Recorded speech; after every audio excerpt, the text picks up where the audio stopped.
Kung mahilig kayo sa bangus, ganito naman gawin natin.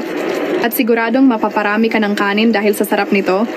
Una, igisa muna natin itong sitaw at talong. At kapag ganito na hangguin at itabi muna ito. At isunod natin iprito itong bangus. At kung medyo nag-brown na ng kunti, hangguin na natin to. At sa same panigisa natin itong luya, sibuyas at bawang. Kapag nag-translucent na isunod, ilagay itong bagoong alamang. Haluin mo lang yan saglit. At pwede na natin ilagay itong coconut cream. Lagyan natin ng ground pepper.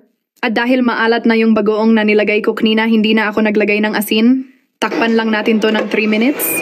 After 3 minutes, kapag malapot na ilagay natin itong bangus na naprito kanina, ilagay na rin itong sitaw at talong. At last, itong alugbati. Simmer mo lang na 1 minuto at ready na itong iserved.